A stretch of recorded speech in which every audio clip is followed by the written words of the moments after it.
Welcome to the Geek Arena podcast, powered by 1776 Gaming, where nerd culture meets patriot power. Whether you're rolling a D20, grinding for loot, arguing over who the best Batman is, or binging sci-fi until 3 a.m., you've found your people. Each week, we dive headfirst into the world of gaming, comics, tech, movies, and everything gloriously geeky with no holds barred and zero filter. Hosted by the crew that brought you 1776gaming.com, we're not just players, we're freedom-loving fanatics bringing that revolutionary energy to every topic, guest, and hot take. Strap in, squat up, and let the geek flag fly. This is the Geek Arena. Good evening and welcome to the Geek Arena podcast, powered by 1776gaming.com and produced for our wonderful members over at the 1776 Gaming Community Discord.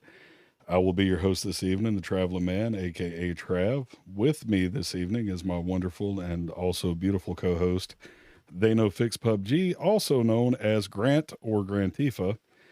And our very special guest for the evening is Graematter, a streamer off of Twitch, whom I have absolutely fallen in love with his content. Gray, how you doing? I'm doing great. I'm very happy to be here. Absolutely. Perfect. Grant, how are you? I'm pretty darn good. That is phenomenal, Can't boys. complain. Thank you.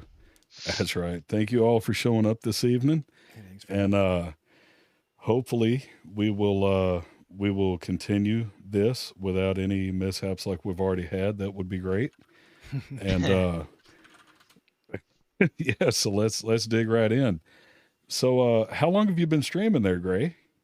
I've been streaming, I guess off and on for, let's make it 2 years officially at the beginning of this year. I started on, my first stream was on, January, I believe it was January 2nd. It was a Monday of 2023, so 2 years ago. And I started streaming then. I did a lot of planning beforehand. A little bit of backstory on that, why I started streaming really quick, is I left a job, left a kind of career that I had some pretty deep involvement with, just got burnt out on it. Met somebody online. We were doing like a long distance relationship thing, and then quit my job, moved to be with her, and here some years later, almost 3 years later now, we just got married last month. Congrats. But she was trying to help me figure out what to do with my life. Right. And because there's a few different things, had a few different options, and it wasn't even like really on my mind necessarily. It was just, she knew I watched streamers and loved playing games and stuff, and it was a large part of my life. And she encouraged me to pursue it. And I was like, well, I was very not confident about that. I was like, I'm not gonna. The amount of planning and execution that I'd always thought about putting into it, like it would just be unfeasible. But that kind of ended up being the right time. Dumped my life savings kind of into it and got a bunch of gear and kind of put all the amount of effort that I needed to in order to kind of try to make it work, at least how I saw it in my head. Things end up much different, with anything in life than how you see them in your head. You can have the perfect picture in but things are always going to be a little bit different. So, Oh yeah. Murphy will get you every time. 100%. Murphy's Law stands undefeated. Right. But yeah, so about 2 years at this point, and I did it I'm really confident or really happy with, really proud with what I was able to do with the first year in particular. And then I kind of started to fall off just because of all their life stuff, just life stresses and other things kind of took precedent, or took other things are more important than trying to entertain strangers and have fun at the same time. But it's I still stream. I would say regularly, but that'd be I'd probably be lying in that. But I'm literally every day I'm like still working on graphics or motion graphics or music or something in the background, animations and stuff like that. That's just it's the reason I started streaming was because like it would involve literally every other aspect, every other hobby in my life that I've pursued could be incorporated in streaming somehow. So it just seems to have made too much sense not to. And that was the reason why, she was able to kind of convince me by pointing that out, Interesting. thankfully, being my kind of therapist about it a little bit. Yeah, But, no kidding, man. So I still work on everything on the side and I still play games and everything. I just don't hit that live button maybe as much as I used to, I think, which Well, we Right, certainly right. like having you in the league, that's for sure. I know we ran across each other a couple of times in the PUBG League. yeah, it's a blast. If we can talk about PUBG real quick. Oh, PUBG. Be my So- guest. Before we started recording, Trav, I know you served in the Marine Corps, and I had a little brief stint. I've talked about that on my own content from time to time, Right. but it was short lived, to say to the audience. And after that, I got kind of lost. But in order to do that, I had to lose a ton of weight. I had to pursue other different avenues in life just in order to be able to enlist, because it was kind of a time there was a drawdown in Iraq and everything, and there were being like waivers required for anybody to enlist in the United States military at the time, between like 2009 and 2019 basically. And I was 28 years old. I turned 28 years old in boot camp in 2015, which is when I joined. And so I was the Freaking old oldest guy. guy in there. I was older than couple of drill instructors for sure. And I know they absolutely loved getting after you with How awkward was that? That in and of itself, like I was very confident by that point in myself and what I was able to do and why I was there. The hardest thing for me in boot camp, there's going to be something that challenges everybody, right? Regardless of how prepared you are. And with myself, it was not speaking necessarily for myself, but speaking kind of in the third person is really hard to adapt to if you're not used to that. So this recruit requests permission to speak, sir, right? Like that 1,000 times over is taxing. And like that might be the hardest thing I had to deal with in boot camp, to be honest. There were some emotional times for sure and some other kind of physically draining moments, but everybody kind of has a different struggle, I think. And that's kind of the point of boot camp, is to get everybody into a point of weakness in order to break you down and build you back up, right? Mm-hmm. But I tend to digress, by the way. I do have pretty distinct ADHD tendencies and everything. And, Oh yeah, we've heard. We have been briefed. Exactly. I will obviously go on tangents, so... So okay, I mean, it's good for I'm trying to wrap it. podcasting. Yeah, exactly. I can typically kind of wrap us back around. And in order to do that, after I got sent home from the military for medical and didn't know what else to do with my life, because I stopped gaming during that time in preparation for the military. It was a good 5 to 7 year gap where I played maybe 20 hours of video games each year, if that. So and that's coming from like growing up. I lived my life, as online, as a teenager through my early 20s and stuff like that, until that period when I was 24, where I decided I want to do something else with my life, pursue other things. So I went and did everything, and we can cover a bunch of that stuff if interested. If we don't get to it, no worries either. Some I kind of talk about from time to time. I'm an open book. If anybody ever has any questions, by all means, at me, wherever you are, wherever you can find me. But that gap in gaming, like after I got sent home and I got into another, I was already in a relationship, and over the course of about 2.5 years, that kind of fell apart as well. And I had to move on kind of a little bit from there.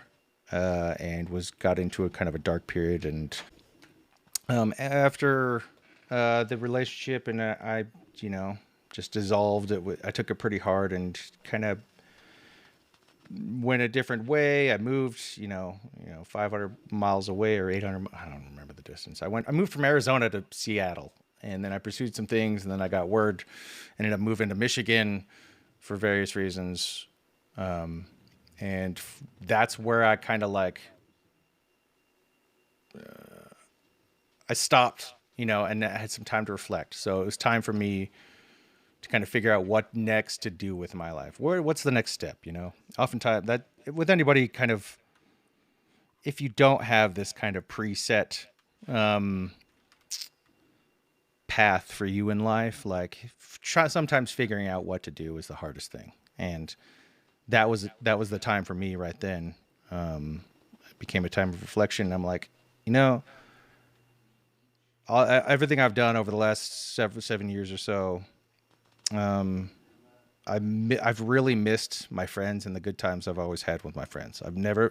It's never been hard, regardless. Like, you can fight with your buddies. You can, go through a shit experience with some of the most important people with you. Might be disagreement, something comes in between you two, any number of reasons. But like, the bonding experience that's always been offered, my perspective is very, like, it runs deep to my core. The bonding experience that you can have with somebody just playing video games with them is one of the most, like, it can build such a strong bond, and you don't even need to know that person. You can just play a game with somebody consistently, every few days or every week or something for years, and never having met them in real life. But like, you guys become super tight, even if you never talk about real life. Right. It's video games offer such a unique, special experience to our lives, and to life in general. Like, it's one of the most unique advancements in human society, in my opinion. I have very strong belief that, like, video games are incredibly important to modern society, and will have, like, pretty significant everlasting implications that, we can't really tell right now. But I mean, there's been plenty of predictions. You look at Ready Player One and things like that, different media that kind of presents the idea of a future, a virtual future, a virtual connection between people involving video games on a very kind of basic or I mean, deep foundational social level. Like, I believe that video games are that important, and it's a far cry from that. There was so much stigma growing up for me in the 90s and the 2000s, and like, coming to terms with me being comfortable with that opinion. Like, it was always something I felt, but like, now I kind of talk to anybody about it. Like, there's no shame in me admitting anymore that fucking video games are important to me. Like, could I live without video games? Absolutely. But like, the importance and the joy, the fulfillment, the beautiful bonding experiences that I've had thanks to video games has been like I could not have built the life that I have right now today without them. I can certainly relate to that. It's a very deeply personal belief that I hold video games so kind of dearly like that. And right, I started looking to continue to wrap back around. It's a long wrap, but we'll get there, I promise. With PUBG, that was the first game that I looked at, because I started watching video game channels again, and I started hearing about battle royales. And at the time, there was H1Z1, and The Culling, and PUBG had just come out into alpha, and it sold like 1 million copies within the first month, which was, I think it was April 2017 or maybe March. I got it the following month, and I started communicating. I got in touch with a bunch of people and was able to cobble together like the most basic gaming PC of the time. And this is 2017, so I don't remember any other specs of the computer other than it had a GTX 650, and if you're familiar at the time, like the new hotness at that time was like a 1080 Ti. That was like the most powerful, graphics card available. Right. So I was a couple generations older than that. And running PUBG, it was not optimized at the time either. I legitimately got an average of about 22 frames per second when I first started playing PUBG. Jeez. That is nightmarish.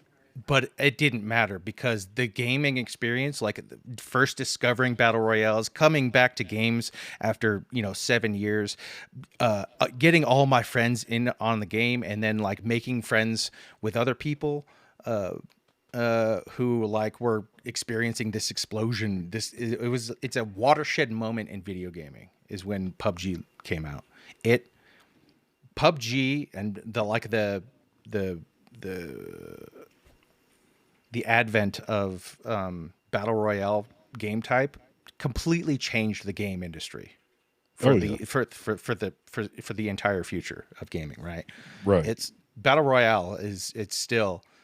I still want more battle royales. I still can't get enough. And with PUBG, I stuck with it for a long time, even after like I got really annoyed and sick with it, which was about 3 years. And I put in. I think I averaged about 1,000 hours a year in PUBG for those 3 years. My God. And yeah. So I've got. Let's see. I can open my Steam right now and click on PUBG, and it'll tell you your played hours. Now. This says the playtime. I last played, a week ago or last weekend during the event that we had, right? So I put in a couple hours then, and I've been playing here and there since. But all told, I've got 3,616.7 hours in PUBG. That's not insignificant at all. You'd be hard pressed to find any kind of casual gamer put that time into all the games they play. That's got to be some kind of record, honestly.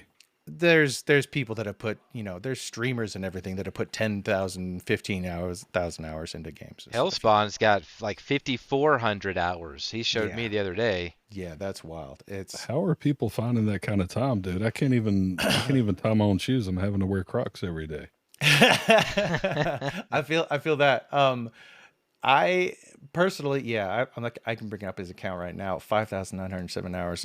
You can, if he doesn't want that out, maybe you can edit that. I'm not trying to blow up his spot, but I don't think he's ashamed. No, definitely not ashamed of those numbers. Those are big numbers. Huge. Now, if it was Fortnite, we would have to have another discussion. Yeah, it's interesting, and we wouldn't even have Fortnite if it weren't for PUBG. PUBG is kind of the impetus for the entire video game industry as it stands today. Correct. Right? Like, it cannot be understated. Its influence and its kind of impact just cannot be understated in gaming, and a lot of people don't even recognize that. They wouldn't recognize that Fortnite wouldn't have exploded in the way without Battle Royale, and it wouldn't have done Battle Royale if it wasn't PUBG. As well as like other games, like streaming started to explode because of H1Z1, and which was that game. There, I could espouse history of Battle Royale as a genre in particular, just kind of by memory, but Brendan Green helped. Was like added as a consultant in order to create the H1Z1 Battle Royale game, and then he kind of dissociated with that, and then went to work with this little company. What was it at the time? Blue Hole, I think was the name of it at the time. Yep, Blue Hole. That Korean game developer where they created PUBG, and they've released. I know they did a couple of play tests early on in like 2016, late 2016. And then I think it was March 2017, they released it into early access. And just from there, talk about game busters and some of the like explosive moments of any kind of like entertainment media history. Like this thing, a brand new franchise came out of nowhere, a brand new game type, a brand new experience, right? One versus 100 essentially, right? Like it's the idea of, right, the last man standing game type, and it's just its execution in the way, like everything from the gunplay to the way that I mean, the way that things were rendered, right? Like it wasn't always the case, but like they had to cap it for optimization purposes, that after a kilometer away from your camera's perspective, like it stops rendering people. Because Right. early on it was there was a lot of jankiness to the game, and there were some things like that. But the loot distribution, in my opinion, one of the most important aspects, they got what PUBG did best in Battle Royale, and still to this day I'll sing the praises, like the terrain, the land, like the environment, the sheer environment, and the loot distribution, the fact that so the circles making the map essentially smaller and smaller, pushing everybody together, forcing people into, this combat. And how you get there is the most important thing. Positioning, more than anything, is the utmost importance in like besting the enemy. Like you could have the worst gun in the game. If you get into the right position with it, you're going to win with it. Like there's tons of videos of people out there, winning with just a frying pan or something, or just a machete or whatever. And it's just like, there's so much luck involved, but additionally, one of the things PUBG did was like, it's so skill based. Your personal skill level and an ability to not manipulate your environment, but to use your environment as a tool is just fucking wild. Landing in Pachinki with 50 people, fucking nuts, dude. You use cover, you use cover right, and you get some good luck and get some armor and enough ammo right off the bat. Like you can tear some shit up and like just end up just wrecking 100 other people. You know what I mean?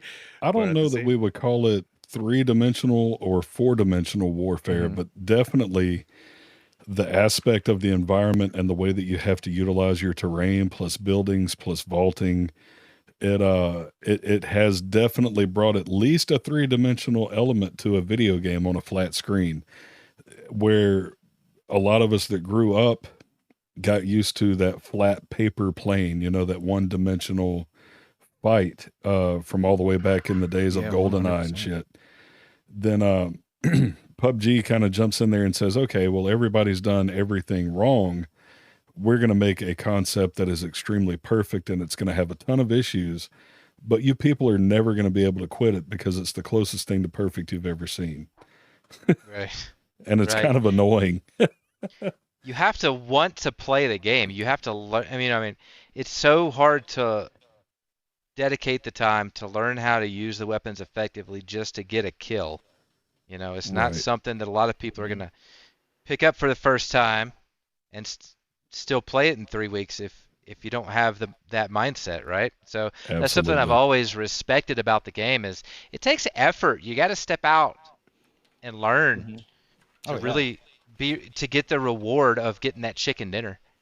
Oh yeah, absolutely. And that was something that was really unique about PUBG too. It was like the idea of the game felt grounded, that so many games don't feel today, right? Like there's, for some reason, I don't know, there's something about a lot of games that kind of struggle with an identity.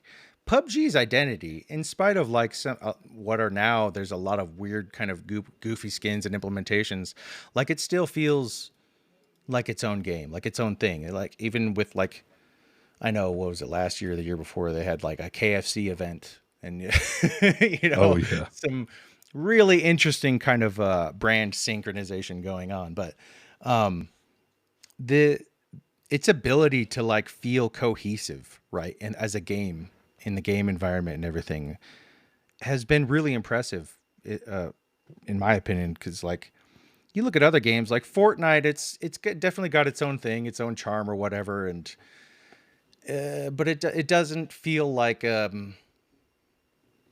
doesn't. You can be super skilled at Fortnite, but at the same time, it just doesn't have this visceral kind of energy or this visceral core to it that can.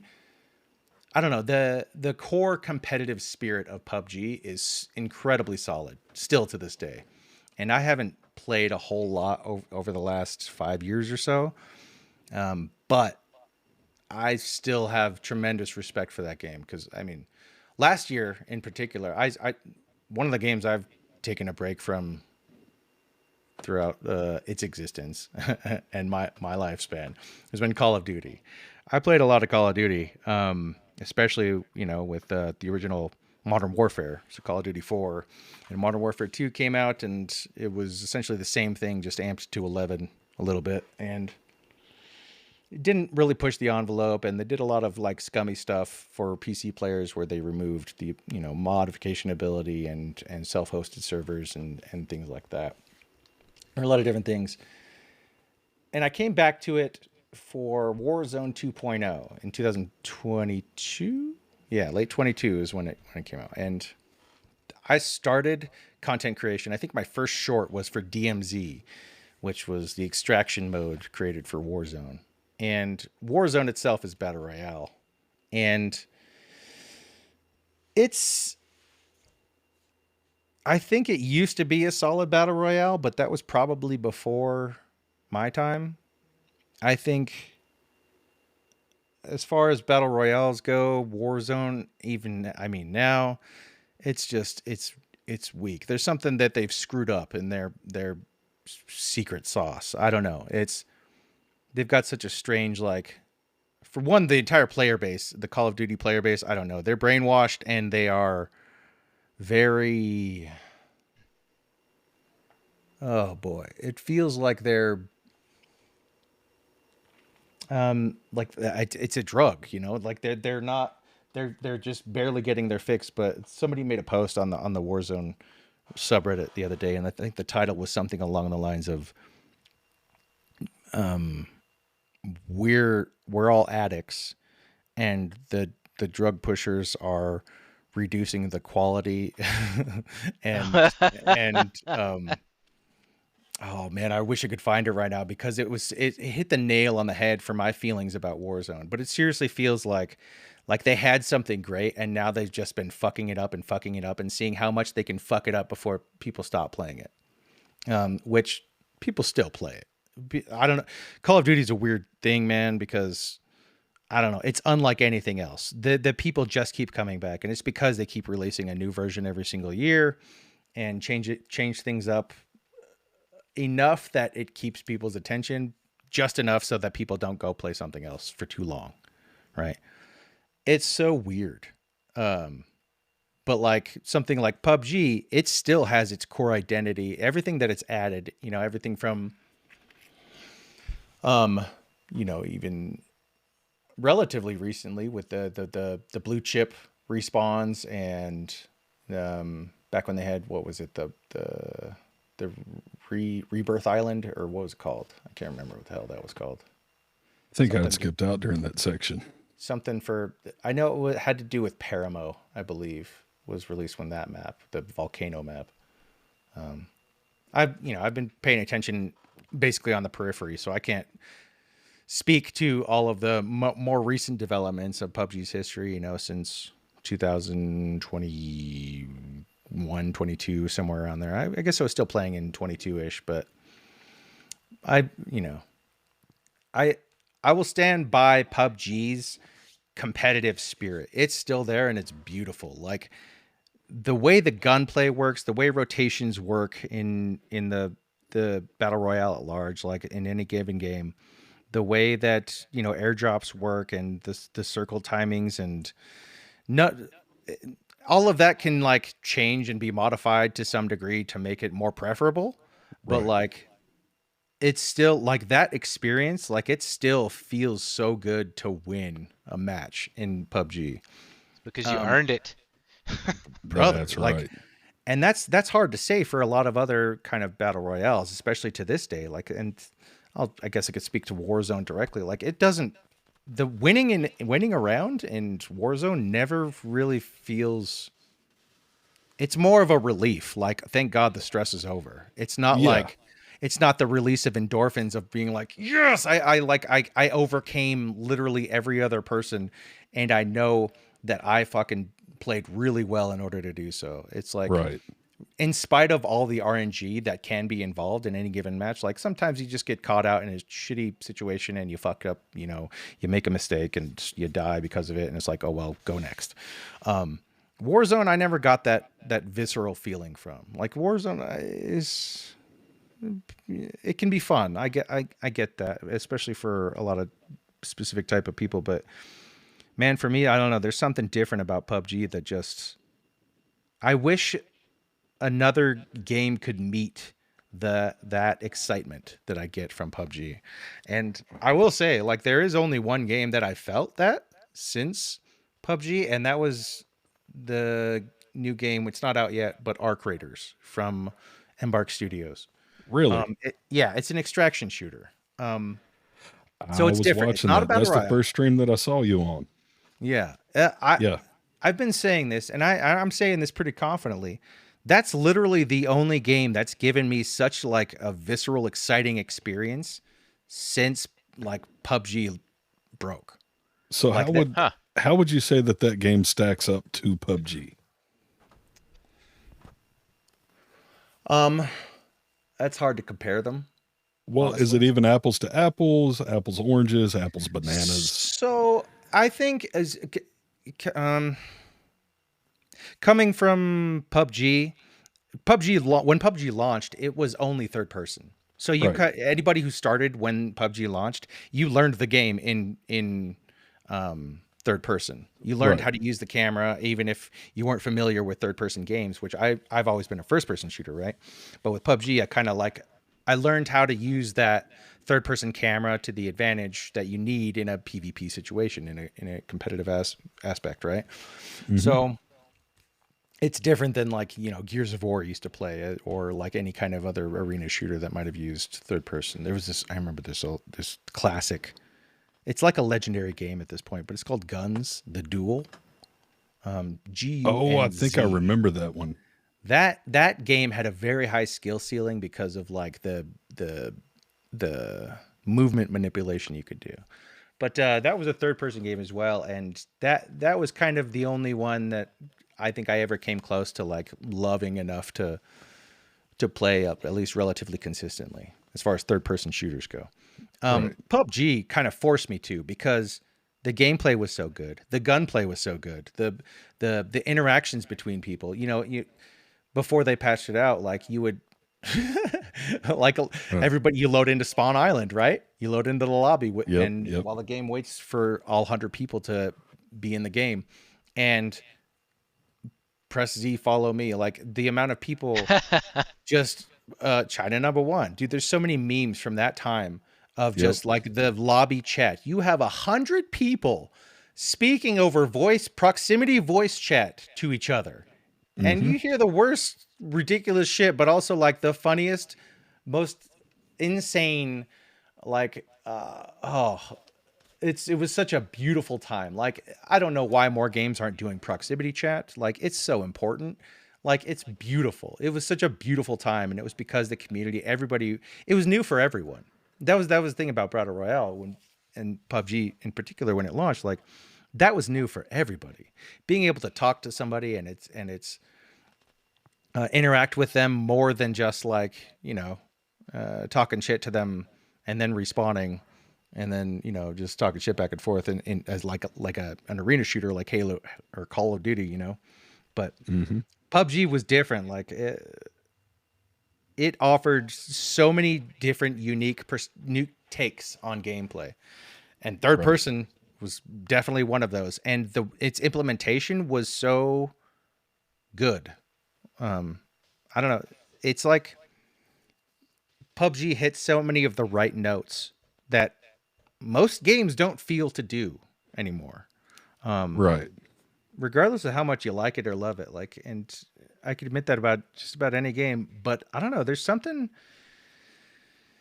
If you're to compare PUBG and Ark Raiders, in my mind, like that's the biggest thing. And that to be fair, that's a lot of people have complained about. The idea of just simply looking at Ark Raiders is like, ew, it's third person. They should need a first person mode, or they need a PvE mode, or all these different complaints, which I don't think are valid because it's not how the game was developed. I think the game was developed in a very specific and particular way, and allows you to the balance of everything just seems to make sense. Right. And how it's been, man, how, I don't know, just the chaotic experience of being thrown into a random game with random people, nobody knowing what they do. There's this honeymoon period of a game's release, where nobody knows what the fuck's going on. Everybody's just dying to the most random shit. There's the most insane happenings in any given game, and something completely different. There's no meta. There's no, kind of rote environment rotation. Not everybody goes for the exact same spots, and there's that idea of just like a new game's discovery that is something so beautiful and something important, I think, for new games. A lot of games kind of miss, like they're too derivative. Like you could speak to the failings of recent games like X-Define and Spectre Divide and Concord and all those games. Like none of them offered a new experience. It was just the same shit that every other game has done. And there hasn't been a good third-person extraction shooter come out. And there's been a couple of different good like attempts at making a good extraction shooter. As far as I'm concerned, there's only two you need to play and like to get a feel for them that are super unique and do something different against everything else.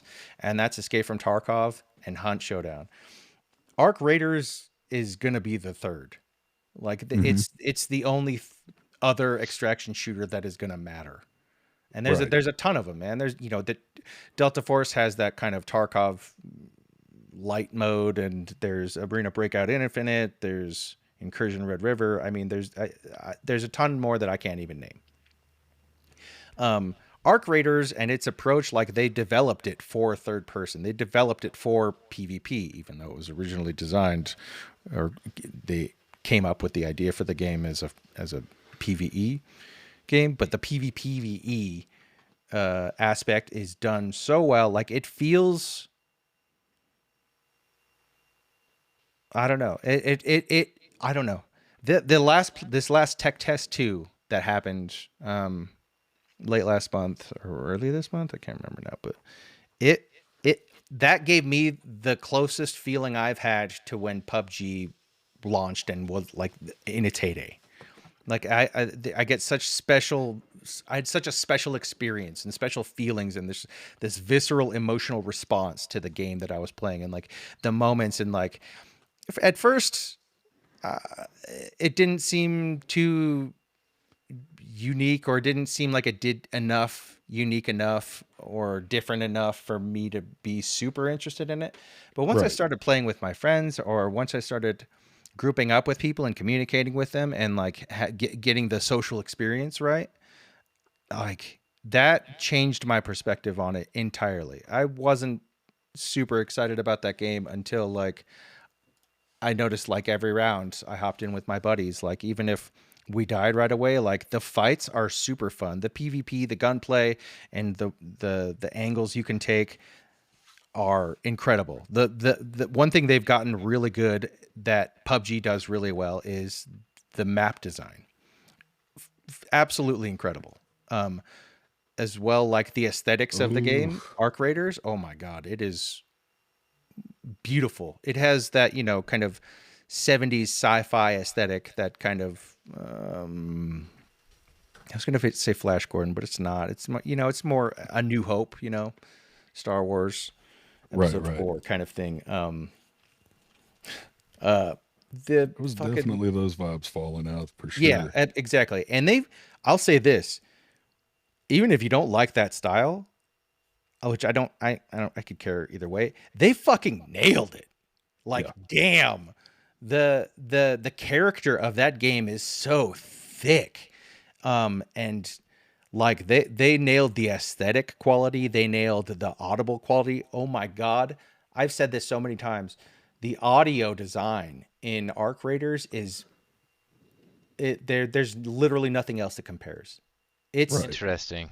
It's incredible. And that's something that actually PUBG did really well early on too, was like the sound of distant gunfire, a battle going on, you know, a kilometer away or like 800 meters out. And you're like, we got to rotate to that. We got to find out what's going on. You start hearing grenades, you hear the red zone on the other side of the map. You hear all these kinds of explosions. And nowadays it's like you hear somebody get, you hear a mortar popping off somewhere near you within half a click. And you're like, just like take a look up in the top right and you see a kill message in the death messages. That's fucking hilarious. That's such a beautiful kind of little moment right there. What the PUBG definitely has its own, Panzerfaust. Yeah. You hear that pop and the following like quick explosion. That's always hilarious, especially if there's a knock. Like, they're not particularly good weapons. Like using a mortar there's a little bit of art and science mixed into it, but it's, you know, because the buildings aren't necessarily destructible in PUBG. Its use is limited, but like in an open field, you know, during in an end circle kind of situation, like if you've got a mortar, you can take care of a lobby. Well, you can do some damage, bro. Circles. Yeah, absolutely. But it's so fun and it's so interesting. Like the sense of environment that you have in PUBG, something they've done incredibly well. Ark Raiders, Embark, what Embark has been able to do with Ark Raiders is like actually, it's like on steroids. Like just the sounds, the environment, that the subtle music swells and stuff. As like a game as the round is progressing, and like just the different stuff happening throughout the 30 minutes of a given match, and just the sounds of distant gunfire, because it could be anything. It could be laser blasts or grenades going off, explosions, literal orbital drops of like new robots entering the battlefield. And at 10 minutes before the round ends, like there's always this huge, I don't know what the hell it is, honestly, but it feels like a mini nuke going off, like just outside the game space, like just outside the map where, you know, the map's bounds and everything. And if you're close enough to it, like, well, it'll affect you. The shockwave hits, it literally rattles the entire map. Oh, wow.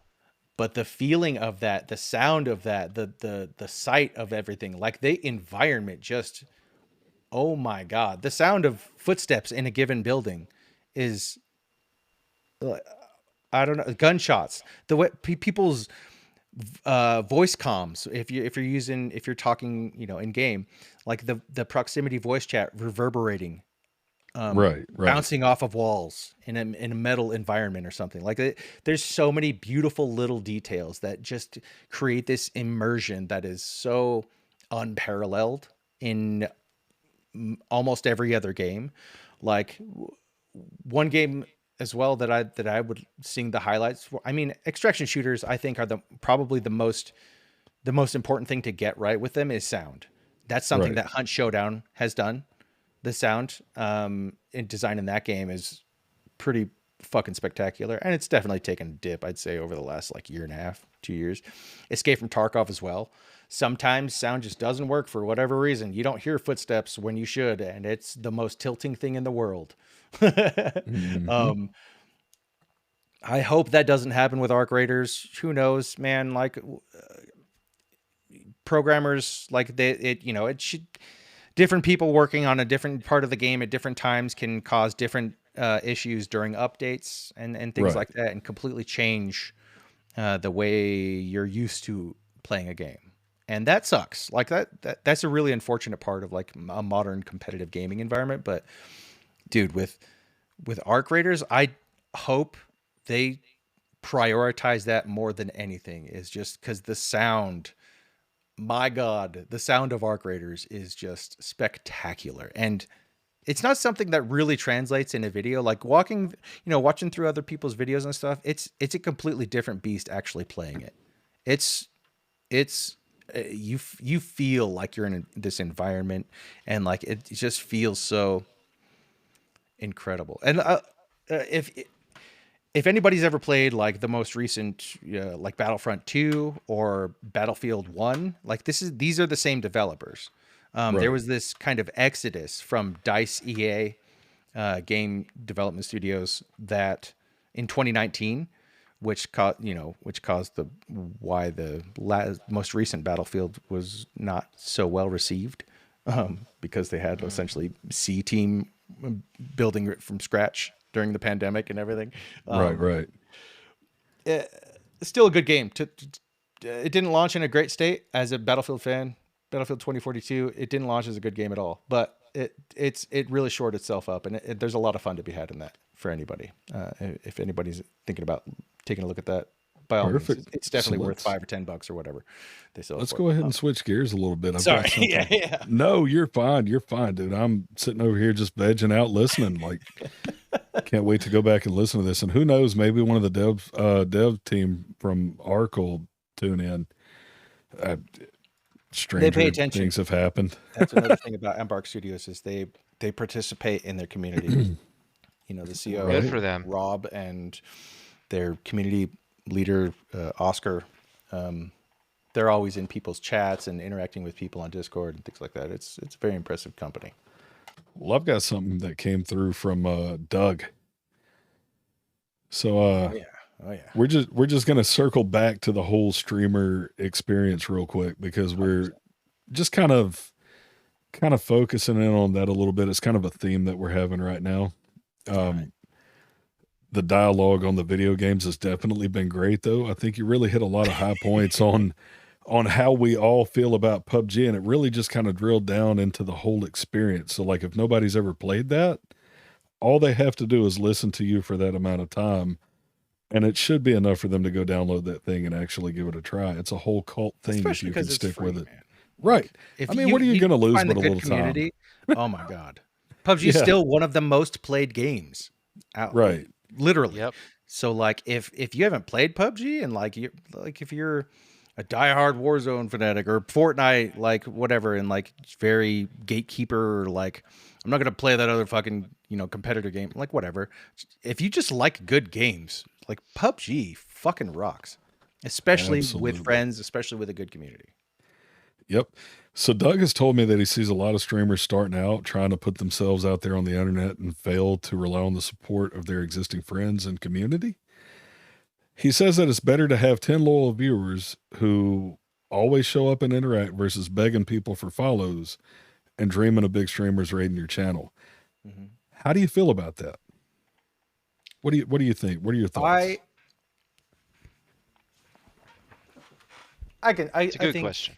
Yeah, no, it is a very good question. It's a fantastic question. Leave it to Doug, right? Yeah. Yeah, right. My boy Doug. We met because of PUBG, and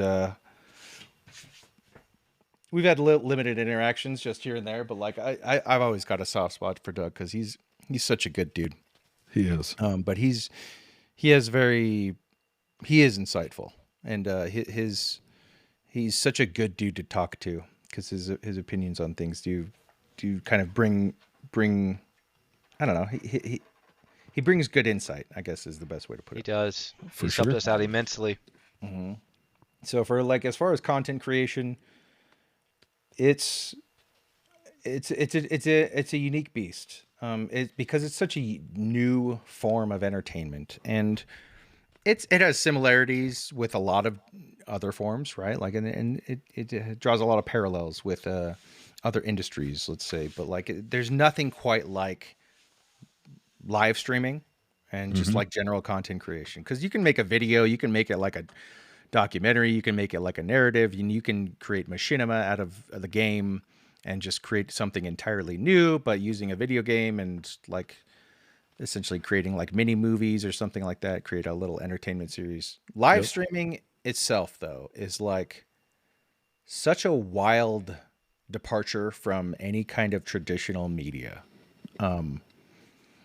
Like it definitely gives you and honestly, for years, I was such a detractor of it. I was like, why the fuck would you want to watch somebody else play a video game when you could play the game yourself? And that was... Yeah, so what changed your mind on that? What changed my mind legitimately was PUBG. So, with PUBG, honestly, I when I started getting back into gaming because of PUBG, with PUBG, I wasn't looking up like streamers or anything, and I wasn't. I don't think I even had a Twitch account or anything like that, and I didn't watch people.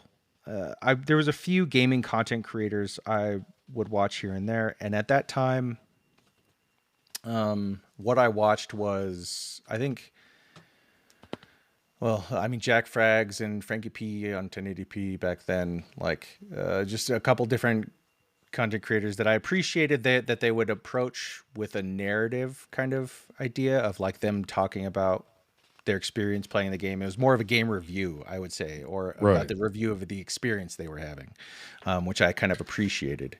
And there would be, like skits or something every now and then, but like by and large, it was just a peer of mine, a person of like similar age and maybe experience, or, who could share their opinion. And that was as far as I would ever kind of take it. But I really gravitated towards Funhouse, which is no longer a channel that exists, but it was essentially like, the way they described it was Mystery Science Theater 3000, but with video games. Right. And so one person at the front of the camera, they'd have two different things. They would have the camera in a small top right part of the corner, just like a streamer, and then the gameplay.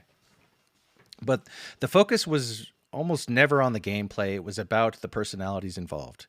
It was a bunch of people improvising and like just talking bullshit and like just saying the most wild shit and having just ridiculous conversations over top, either about the game or completely separated from anything involving the game entirely. Like just, it was, so the highlight was on these personalities. So what I started to get into that kind of content because of that channel. And I found out about PUBG because they did a kind of playthrough with the early access, and they're terrible at that group was always terrible at competitive games, but super hilarious personalities and something I grew to appreciate. And I remember seeing there was this channel.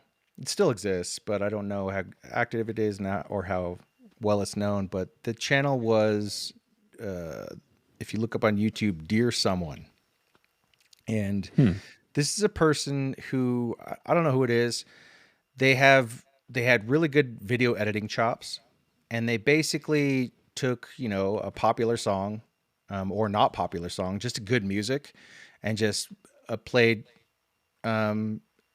like some of the top clips of the month or the week from that time. And just they started by putting things out weekly, I think, and just did a top clips kind of channel. And I came across that. It was randomly recommended, I think, from the YouTube algorithm.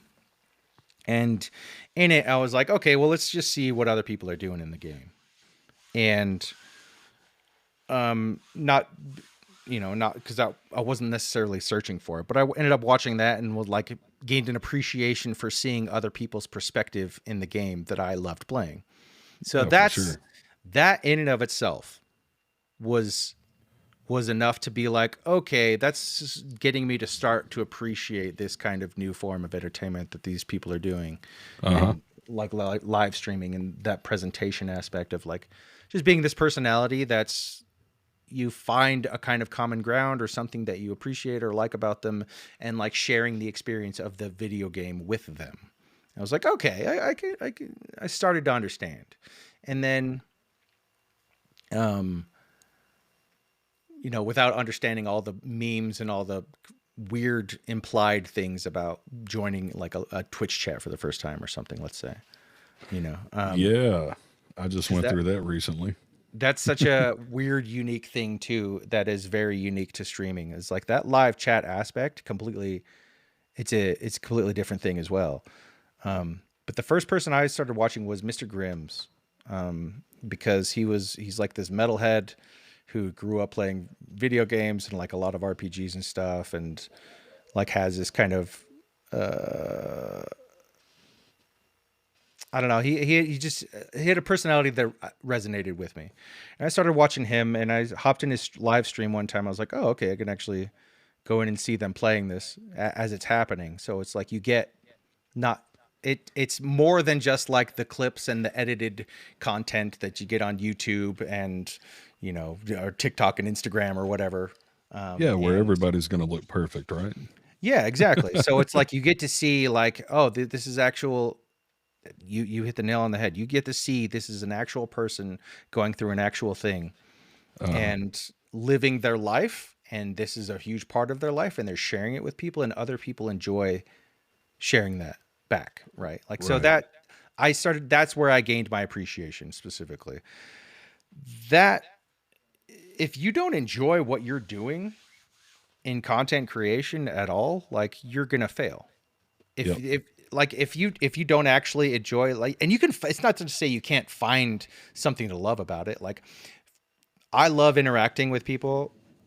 That's cool. But for me, like at the end of the day, it's more about the reason I started content creation, and the reason that I ever thought it could work was because I would highlight the shenanigans and hijinks and the experiences that I was sharing with my friends directly, not necessarily with like chat or whatever. Right. You can focus on that, and that can be a huge highlight and something that's very specific to your personality as well. But like with me, it's about my experience with my friends and my appreciation of my friends and wanting to be able to share that with other people. That has always been what's driven me to actually, you know, stream or put out edited videos and things like that, which in my opinion, that's the stuff I actually truly love. My streaming has really dropped off, particularly over last year, but like, man, I think I there's a million ways to approach content creation, and if you're live streaming, because it's such a unique beast, it can be difficult to get into, especially all the technical back end stuff. But Mhm. honestly, like that's all the kind of stuff that I became more interested in, developed to more of a hobby with myself.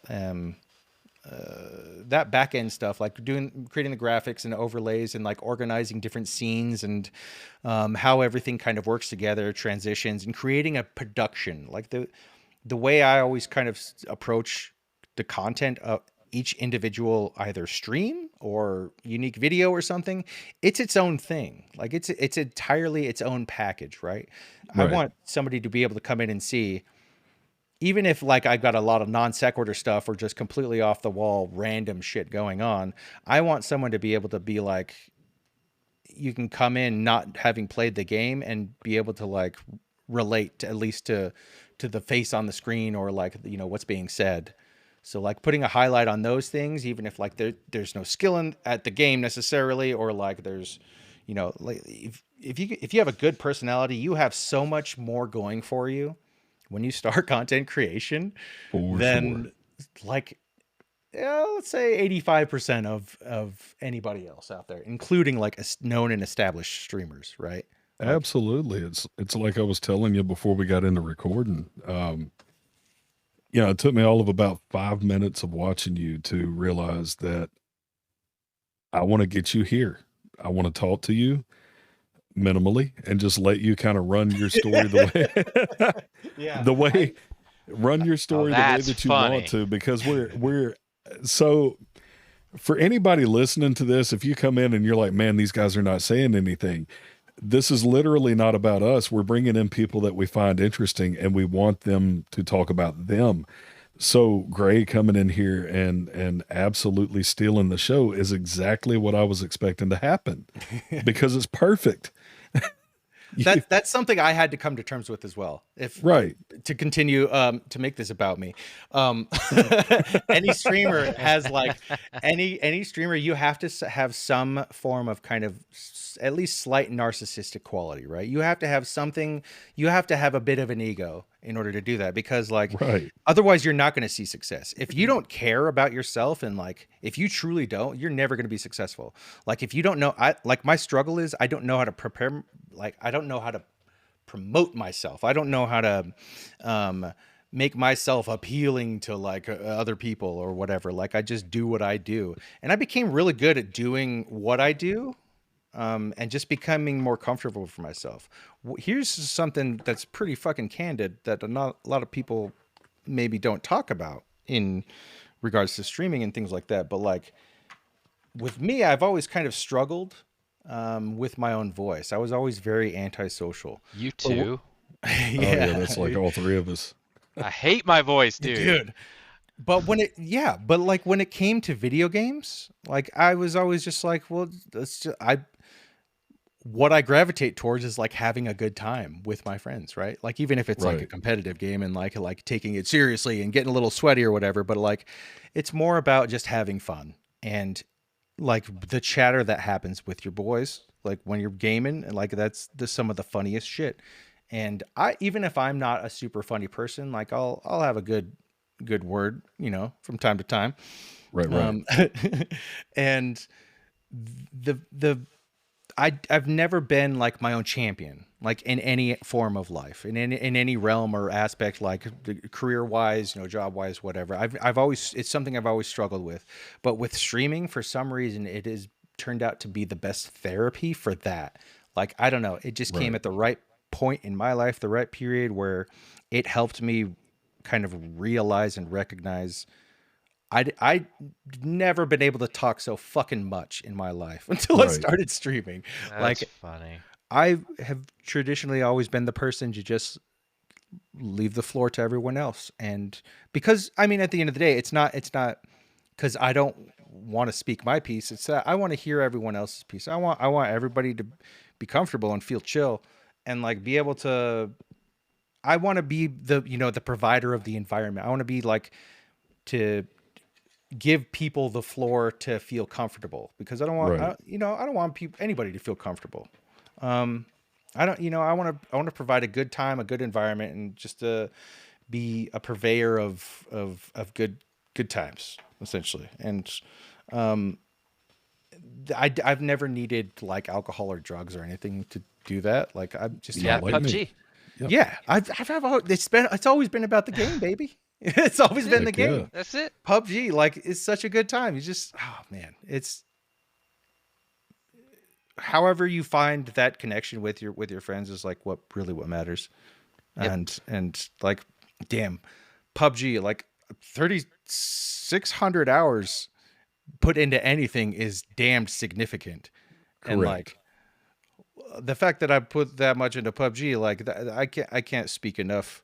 Like good. Like there's a lot. I have a lot of problems like with the microtransaction and like the monetization aspect of it since it's gone to free to play and a bunch of weird design decisions that I didn't always agree with. But like that, there's something about that core gameplay where that you can hop in with your friends, and even if you guys are getting shit on, like it's such a good time because that dynamic kind of timeline of any given match of like hopping in and there's the initial fight phase or the initial looting phases, and then your rotate phase, and then it's like what can develop during those kind of quiet moments is really what's kind of special about any unique given game. Like that the silly conversations and discoveries that happen socially in those downtime periods between the gunfights.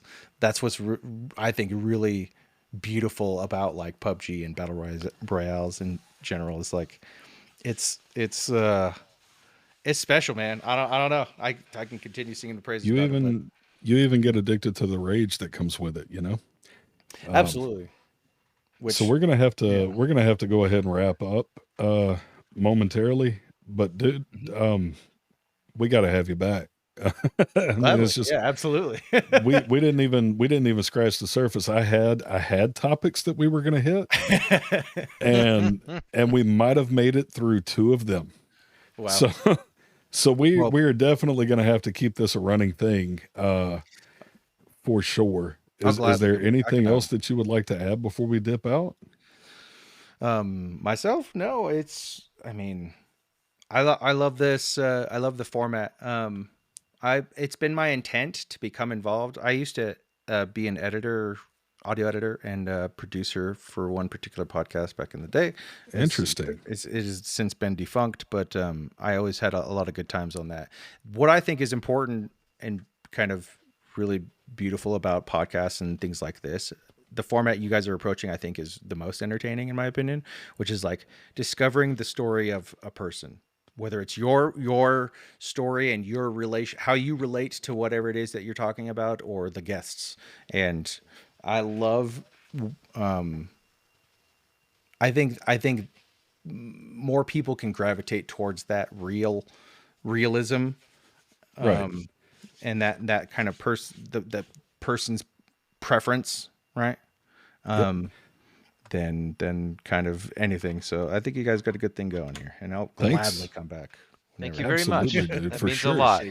You know, in our primer episode, we were talking, that I recorded from a garbage can. Feel free to go listen to that thing. You're going to be absolutely surprised by that garbage can audio. Especially sandwiched between my boy Eric, who laid down the intro and outro with actual stuff. You know, I mentioned there that part of where our heart is getting to know the people in the community and that are around the community. You know, with the PUBG Arena League, it's bringing several different communities together and doing something on a Saturday evening. So kind of where our head is we don't care if it's an accountant or a plumber or whoever you are in the community. Eventually we want to get around to talking to everybody so that we can get that collection of those experiences and things. But Grant, do you have anything? No, sir, I don't. I just want to thank Graematter for being here, and I hope that we continue to run across each other in the PUBG leagues on Saturday nights, because it's usually a crapshoot as far as who's going to come out on top. Yeah, exactly. I've had some good times, have had some disappointing moments, but if anything, has brought me back to PUBG and brought me back to appreciating the game as well. So like, I'll be there every single Saturday I can. I'm going to be moving soon, so I won't be able to make one here near enough in the future. But thank you for inviting me, and thank you for having me. And I'll gladly be getting in the future games with you, and hope we get more and more people interested, because it's a blast.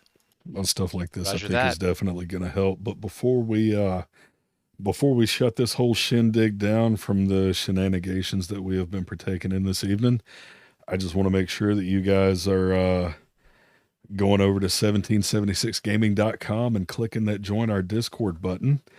And if you're into PUBG as much as we are, definitely check out our PUBG Arena League, where we host different things every Saturday evening, courtesy of Hellspawn Gigas.